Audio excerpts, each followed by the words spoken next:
ओम शांति। अव्यक्त मुरली है 16 जुलाई 1969 और मुरली का टाइटल है किसी भी कार्य में सफल होने का साधन साहस को नहीं छोड़ना और आपसी स्नेह बनाए रखना। मधुवन निवासी गोपों के साथ अव्यक्त बाप दादा की अव्यक्ति रूह रूहान। मीठे मीठे बाप दादा बोले, आज किस लिए निमंत्रण दिया है? मिलने के लिए ही बुलाया है या और कुछ लक्ष्य है? आप सभी इस संगठन में किस निमंत्रण पर आए हो? मधुबन निवासी गोपों का किस लक्ष्य से यह समागम हुआ है? बाप दादा तो इसलिए आए हैं कि आप सभी बच्चों का परिवर्तन समारोह है, तो परिवर्तन समारोह पर आए हुए हैं। भट्टी में किस लिए बैठे थे? परिवर्तन के लिए। तो आज परिवर्तन समारोह में मिल रहे हैं। परिवर्तन की उत्कंठा सभी में बहुत अच्छी है, उत्साह भी है, हिम्मत भी है। आज की भट्टी के चार्ट से ये देखने में आ रहा है इन गोपों के परिवर्तन के उत्साह से आपको, कुमार का दादी को क्या क्या देखने में आता है। जैसे आंधी को देखकर मालूम पड़ता है कि वर्षा आने वाली है। इस परिवर्तन के उमंग से आप क्या समझती हो? परिवर्तन क्या पहचान देता है? इस परिवर्तन का उमंग खास इस बात की पहचान देता है कि अभी प्रत्यक्षता का समय नजदीक है। पहले प्रत्यक्षता होगी, फिर इस सृष्टि पर स्वर्ग प्रख्यात होगा। तो यह पहचान देता है प्रत्यक्षता की। वर्तमान समय देखा जाता है कि हरेक वत्स अपनी अपनी प्रत्यक्षता प्रत्यक्ष रूप में ला रहे हैं। पहले गुप्त था, जैसे सूर्य की रोशनी में सितारे छिपे हुए होते हैं। जब सूर्य दूसरे किनारे चला जाता है तो सितारों की चमक प्रत्यक्ष होती है। तो अब ज्ञान सूर्य व्यक्त किनारा छोड़ अव्यक्त वतन में खड़े हैं। तो आप व्यक्त देश में सितारों की प्रत्यक्षता देखने में आती है। पहले से अभी एक दो को ज्यादा पहचानते हो ना। जैसे कहते हैं ना, एक एक स्टार में दुनिया है, लेकिन यह पता नहीं है कि एक एक स्टार की कौन सी दुनिया है। इस आकाश के सितारों में कोई दुनिया नहीं है, लेकिन यह धरनी के चैतन्य सितारों में एक एक दुनिया है। अपनी दुनिया का साक्षात्कार होता जाता है। थोड़े समय में ही देखेंगे जो संगम का संपूर्ण रूप आप सभी का है। मालूम है संगम का संपूर्ण रूप कौन सा है? शक्तियों और पांडवों के रूप में। तो यह संगम का जो संपूर्ण स्वरूप है वह अप्रत्यक्ष आप सभी को अपने में महसूस होगा।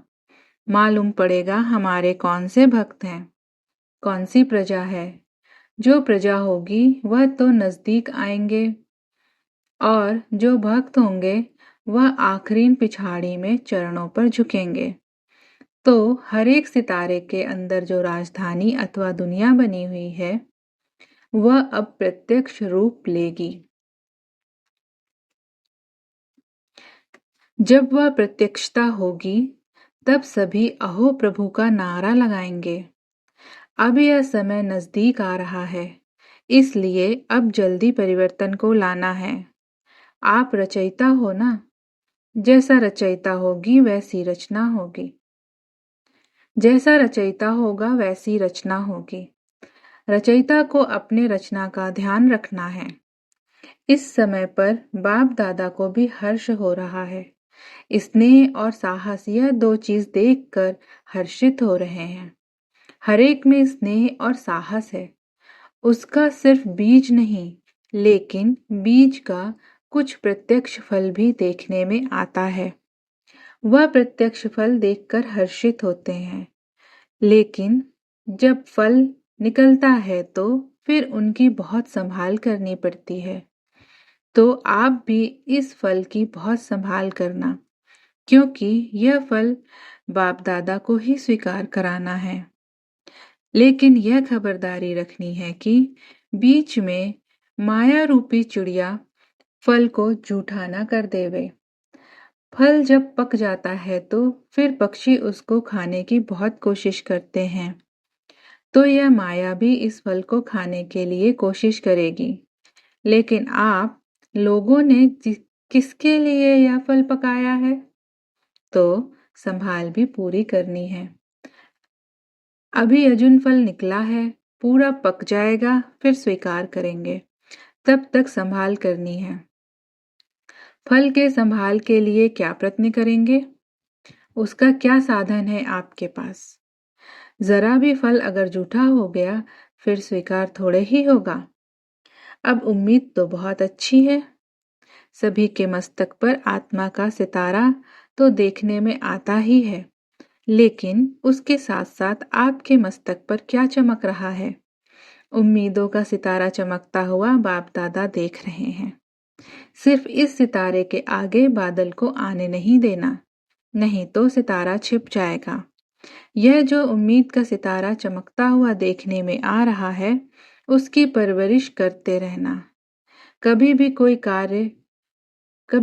कार्य में, चाहे स्थूल चाहे सूक्ष्म, एक तो कभी साहस नहीं छोड़ना, दूसरा आपस में स्नेह कायम रखना। तो फिर पांडवों की जय जयकार हो जाएगी। जय जयकार के नारे सुनने में आएंगे। अभी तो कभी कुछ हो रहा है। जब जय जयकार हो जाती है तो फिर नाटक समाप्त हो जाता है। फिर आप सभी को अव्यक्त स्थिति का झंडा दूर से देखने में आएगा। आप सभी की अव्यक्त एक रस स्थिति का झंडा सारी दुनिया को लहराता हुआ देखने में आएगा। आज जो यह परिवर्तन की प्रतिज्ञा का कंगन बांधा है, यह अविनाशी रखना, कंगन उतारना नहीं है। कोई भी कंगन बांधते हैं तो जब तक वह कार्य सफल ना हो तब तक उतार नहीं सकते हैं, तो यह कंगन भी कभी उतारना नहीं है। आगे चलकर बहुत अच्छी सीनरियां आएंगी, लेकिन वह सीनरियां आपका परिवर्तन ही नजदीक लाएंगी। अपनी वैल्यू का भी पता पड़ेगा। जब अपनी वैल्यू का पता पड़ेगा तब वह नशा चढ़ेगा। अभी कभी क्या वैल्यू रखते हो, कभी क्या वैल्यू रखते हो, भाव में हेर फेर होते हैं। जैसे कोई चीज निकलती है तो पहले भाव थोड़ा नीचे ऊपर होता है, फिर फाइनल हो जाता है। अपनी वैल्यू का अभी फाइनल मालूम नहीं पड़ा है। कभी समझते हो बहुत वैल्यू है, कभी कम समझते हो, लेकिन यथार्थ हर एक की वैल्यू क्या है, यह अभी जल्दी मालूम पड़ेगा। यह मधुबन जहां आप बैठे हो, यह सारी सृष्टि के बीच में क्या है? मधुबन है बाप दादा का सारी दुनिया के बीच में बड़े प्यार से बनाया हुआ शोकेस। जैसे शोकेस में बहुत अच्छी अच्छी चीजें रखते हैं और सभी चीजों से ऊंची चीज शोकेस में रखते हैं, तो मधुबन सारी दुनिया के लिए शोकेस है। उस शोकेस में आप अमूल्य रत्न रखे हुए हो। यह मालूम है कि हम मधुबन शोकेस में अमूल्य रत्न हैं। शोकेस में जो चीजें रखी जाती हैं उसका खास ध्यान रखा जाता है। तो आप सभी भी शोकेस के मुख्य रत्न हो। आपको देखकर सभी समझेंगे कि अंदर माल क्या है। अगर एक बात याद रखेंगे तो शोकेस से शो करेंगे। जो कर्म हम करेंगे हमको देख और करेंगे। जो कर्म हम करेंगे हमको देख और करेंगे। हर एक को समझना चाहिए, मैं अकेला नहीं हूँ। मेरे आगे पीछे सारी राजधानी है। मेरी प्रजा, मेरे भक्त मुझे देख रहे हैं। हम अकेले नहीं हैं। अकेला जो काम किया जाता है उसका इतना विचार नहीं रहता है। अभी अपने को अपनी प्रजा और भक्तों के बीच में समझना है। सभी आपको फॉलो करेंगे। जो भी सेकंड सेकंड कदम चलता है वह तुम्हारा संस्कार आपको जो भक्त और प्रजा है उनमें भरता जाएगा। जैसे माँ के पेट में गर्भ होता है तो कितनी संभाल करते हैं, क्योंकि माँ जो करेगी जो खाएगी वह संस्कार बच्चों में भरेंगे। तो आप सभी को भी इतना ध्यान रखना है, जो कर्म हम करेंगे हमको देख हमारी प्रजा और हमारे द्वापर से कलयुग तक के भक्त भी ऐसे बनेंगे। मंदिर भी ऐसा बनेगा, मूर्ति भी ऐसे बनेंगी, मंदिर को स्थान भी ऐसा मिलेगा। इसलिए हमेशा लक्ष्य रखो कि हम अभी अकेले नहीं हैं, हम मास्टर रचयिता के साथ रचना भी हैं। माँ बाप जब अकेले होते हैं तो जो भी करें, लेकिन अपनी रचना के सामने होते हैं तो कितना ध्यान देते हैं।